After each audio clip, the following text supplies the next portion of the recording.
Madam Speaker, thank you for letting me take after teachers. You know, I am a son of a teacher myself. Speaker, these days sections of the media in this country call me the embattled Secretary General of ODM. And the matter that is before consideration this morning on the Senate is part of where my problems began. You know, Speaker, on the 22nd of July, 2025, I appeared on one of his popular shows on Citizen TV and declared a very famous MOU dead because I was growing continuously exasperated at the pace or lack thereof of implementation of that MOU. One of the critical things or provisions of that MOU, Honorable Speaker, was that a promise was made to my party and my former party leader, the late Honorable Raila Amolo Odinga, that in fact, because ODM believes in devolution and we call ourselves the party of devolution, that in the financial year 2025-2026, we were expecting that counties would receive 450 billion Kenya shillings in allocation. Speaker, I ran into a lot of problems on the floor of this House during debate in March of this year, after the meeting that happened at KICC that sought to extend that MOU. And I remember saying on the floor of this House that I was extremely embarrassed. I was extremely embarrassed that my colleagues in this House were present at KICC, clapping and ululating when the head of state was saying counties are going to receive 450 billion Kenya shillings, and yet we could not see the money. In fact, my senior, the senator from Narok, the Honorable Edamo Lekina, almost, he almost skinned me alive. But here we are now. I want to make it clear, Honorable Speaker, that my entire tribulations and trials in the ODM party are because of my continued insistence on implementation of the promises that were made by none other than the head of state to the family of devolution, to the ODM party, and most significantly, to the late Raila Amolo Odinga. Honorable Speaker, what is most embarrassing is that Baba is being betrayed by his own people. By his own people. On this one, I'm not even going to blame William Ruto. For the first time, I am going to excuse the president on this one. We thought as members of ODM that after we have the head of treasury coming from ODM, and is a former chairman of ODM. Shame on you, Honorable Mbadi. You have shamed Baba. Because wherever he is right now, he's wondering, how is it possible that my main man is the head of treasury? And they're the ones taking us around in circles here. It is even further annoying that the head of budget, the chair of budget in the National Assembly, Samuel Atandi, member of parliament from Alego, elected on ODM, is the one betraying Baba's dream to see 450 billion Kenya shillings going to devolved units. I am deeply embarrassed as the SG of ODM, that our own members can be the ones frustrating the dream of Raila in trying to make sure that resources are devolved to counties. I was following the mediation process, Honorable Speaker, and it is Samuel Atandi who is repeatedly telling us that there is no money to give senators, or not senators, to give counties. It is extremely embarrassing. Madam Speaker, yesterday we had a debate here on another bill, the Feeds and Food Safety Bill, and we were lamenting here that the National Assembly always trashes the reasoning of the Senate on every single matter. So, Madam Speaker, I look at this report of the Mediation Committee, look at the reasoning of the National Assembly as to why we cannot be given 450 billion as a family of devolution. They have given two reasons there.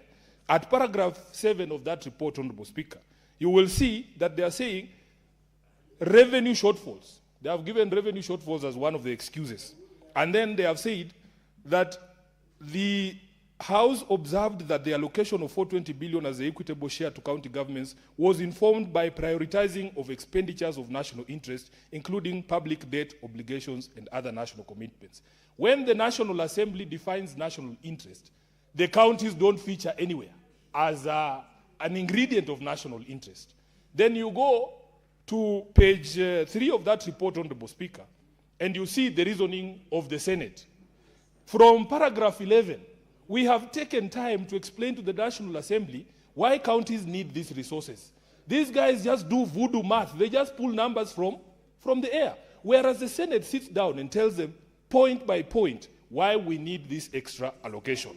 Number one, there are mandatory obligations that have been put on the Senate, including, Honorable Speaker, annual salary adjustments of county government workers. They are always here at our gate, protesting because counties are unable to honor their obligations under CBS.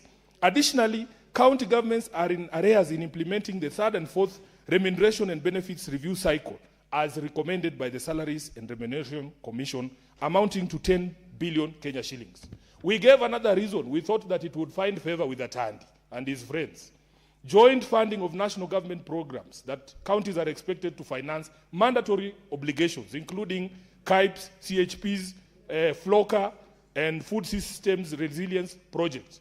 Speaker, I heard the senator from Narok during his submissions saying, oh, counties have to find a way to accommodate national government when it comes to some of these projects, the counties that need these KIPES. Mr. Speaker, Madam Speaker, sorry, we have members of the County Public Accounts Committee in this House. We have had governors, such as the good governor from Makueni, the Honorable Mutula Kilonzo, appearing before us and telling us that in Makueni they specifically told the national government that they did not need that county aggregation and industrial parks. But because the national government has said they have to be built, in fact, if you look at the design of those KIPES, it is the same throughout all the counties. So for them, really, the interest is in the building, not whether they are a necessity in these counties. So it was forced down his throat, and he has to accept and to co-finance it, even though it is not in the interest of the people. Then we have said that there is a need for stability and predictable county budgets. Honorable Speaker, we in this Senate passed a very useless bill called the disbursement schedule. Every single year, not a single year has the National Treasury, led by that John Mbadi, Honorable Speaker, ever honored the disbursement schedule that we pass in this House. We just pass these laws to tick boxes. When has the Treasury, the National Treasury, ever complied with that disbursement schedule? And then sometimes you'll hear very senior people in government, they go around in rallies and saying, counties, we are up to date with their disbursement. And yet the county governors come and tell us a very different story, Honorable Speaker. We can go on and on, but the Senate always presents very reasoned arguments as to why we need this money. And then you have Samuel Atandi there, the chair of budget, waiting for you. He says, oh, there is no money today. He goes for lunch, comes back, says, oh, we will add 1 billion. He just pulls figures from there. There is no scientific process in Atandi's head that results in the allocations under this particular bill, Honorable Speaker. So it is deeply embarrassing. And I want the people of Kenya to know that the people who are betraying the dream of devolution are members of ODM. They are the ones betraying the dream of devolution. If Samuel Atandi, as the chair of budget, put his foot down, and he comes from Siaya, he passes by Raila's grave every day. Can you imagine, Honorable Speaker? This is somebody who comes from Siaya. He calls himself Baba's child. In fact, I was seeing on social media, even the DJs who perform at their events are not being paid. And I want Atandi to see me on TV there. If he doesn't pay that DJ by the end of this week, he will see that DJ in Thika, because Nitalinda will DJ. It is embarrassing, deeply embarrassing, Honorable Speaker. They even go around crying that, oh, the national government has refused to pay ODM the 12 billion shillings that is owed under the political parties fund. You are the ones in charge of the basket. You are the ones in charge of the basket. It's like you going home, Honorable Speaker. You are the one who has the basket, and you can't even put aside some flour for your own children. They are looking at you giving other people money, and your own children are starving. You are the ones in charge of the basket, Atandi, and Honorable Mbadi. For heaven's sake, you are embarrassing us as a party. We are embarrassed. Instead of crying like the rest of us here, why don't you just take the money and put it in the budget? And then they tell us that there are shortfalls in revenue. Honorable Speaker, I will not try in saying how much embarrassed I am as a Secretary General of ODM. The National Assembly, Honorable Speaker, uses 4 methods to deny counties money. The first one is the base amount that they use to calculate the revenue. Article 203 of the Constitution, sub-article 2, says that in every financial year, counties should not receive less than 15% of the revenue that has been received, audited, and approved. Now, what they do is they ensure that they are never up to date. They are never up to date with the audited reports. We here in the Senate, the County Public Accounts Committee, of which I'm a member, is proudly chaired by a member of ODM who understands what ODM stands for, the senator from Homa Bay, Moses Kajwang. We in this House have already adopted, and we did adopt, Honorable Speaker, the last year's financials, Honorable Speaker, the audited accounts of counties. We adopted them in March. We are up to date. Even in our meetings right now, we are only looking to see, in terms of follow-up, where these counties are. Can you imagine, Honorable Speaker, if you look at that report, that the amount that is being used to calculate the share to county governments is from 2022-2023 financial year.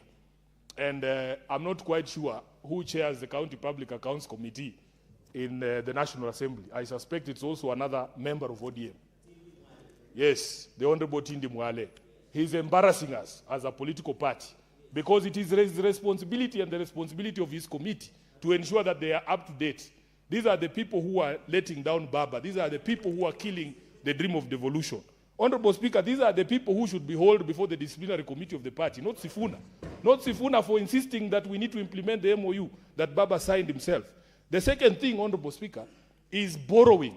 Just before I depart from that issue of the base amount, because, Honorable Speaker, if you look at the revenue for 2022-2023, it is stated to be 2.050 trillion Kenyan shillings.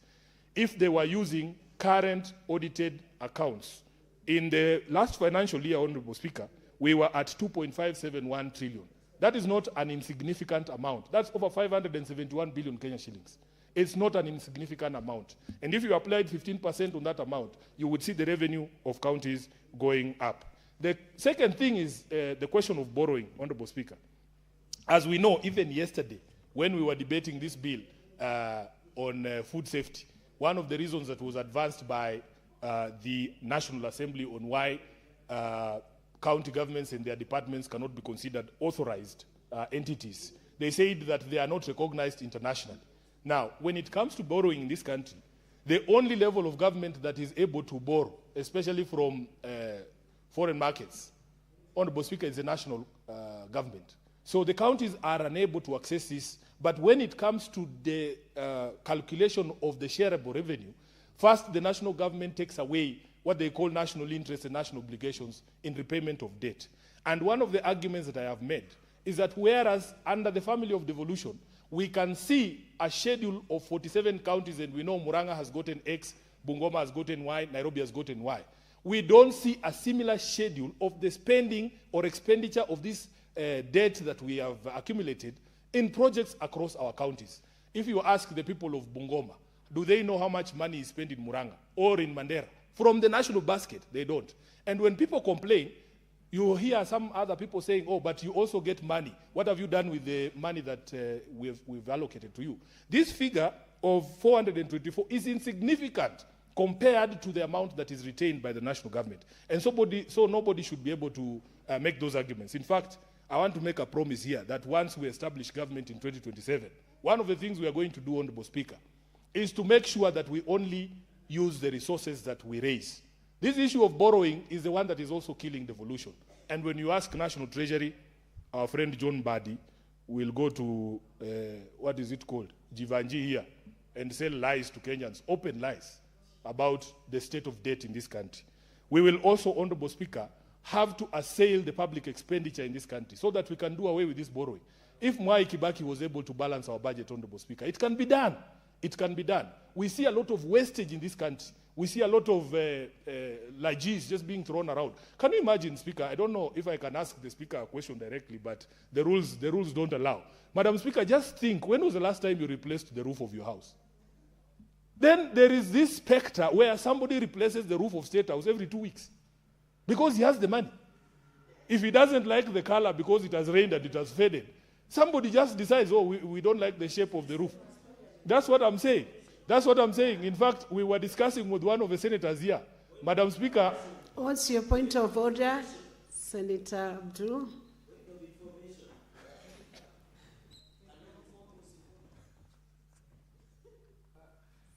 Abdul, what's your point of order? Thank you, Speaker.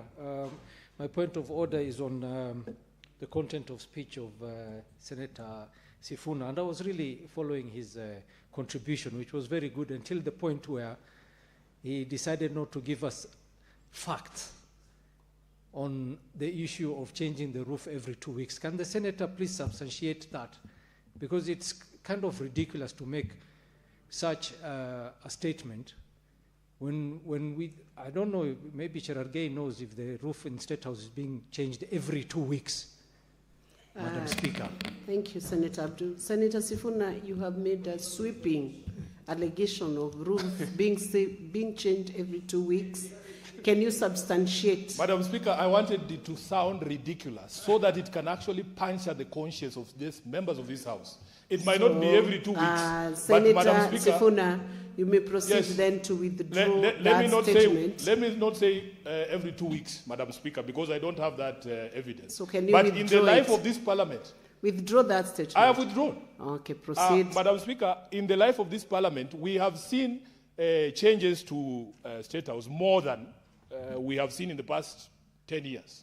And that's the point I was making. In fact, we were joking even here in Parliament, and the members of the Secretariat of the Senate don't like me talking about Parliament. Since I came into this Parliament, that main door there has changed more times than I can remember. I mean, which senator complained about the door? We even have a new desk that I don't know if it is the Sergeant at Arms who liked that new design, but at the end of the day, Madam Speaker, Kenyans can see that there is a lot of wastage and unnecessary expenditure in the way we manage our finances. And then somebody comes and says, we cannot deal with taxation because if we are not able to tax you more, that programs will collapse. If we can reduce taxes and decide that we will go and get one Mbadi roof that can last 10 years, I am sure there is Mbadi that can last 10 years. I remember my mom's house, where we built it, I think 10, 15 years ago. We have never replaced the roof. I will go to that same supplier if indeed we need to buy a roof for State House. Honorable Speaker, let me conclude by discussing the question on, I'm being informed there's also the question of flowers. I don't know if Cherargei has details, but let me address delays in release of Exchequer, Honorable Speaker. This is the other way that they frustrate devolution. That we will sit here, make noise. There'll be a lovely figure there. They're saying, oh, 424 billion that is coming to counties.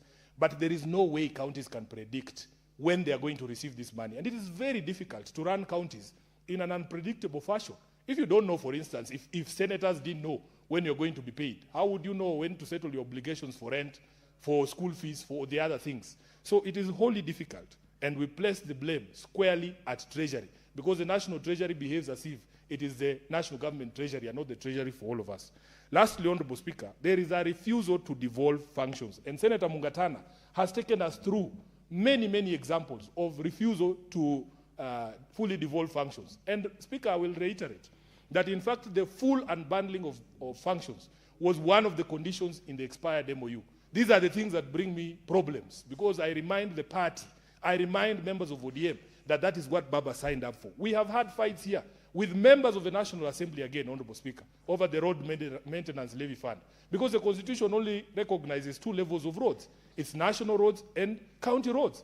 We are supposed to only have 2 levels of funding. They are supposed to take care of the national highways and the trunk roads, and counties are supposed to do the roads in the counties. Can you imagine, Madam Speaker, that in Nairobi, we have KERA doing roads, Kenya Rural Roads Authority, doing roads in Nairobi. Under what definition does a road in Nairobi fall under rural road? Yeah?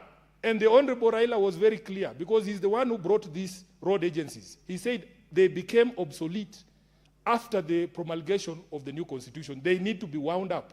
We will continue to defend that legacy, Honorable Speaker, even if it costs us our lives. We want people to know that we will defend the things that Mzee used to believe in, including this. With those many remarks, I refuse to support this report. The Senate committee should have done more to get us the money that was promised by the head of state. Thank you, Speaker. Thank you, Senator Sifuna. Now we can have Senator Abbas.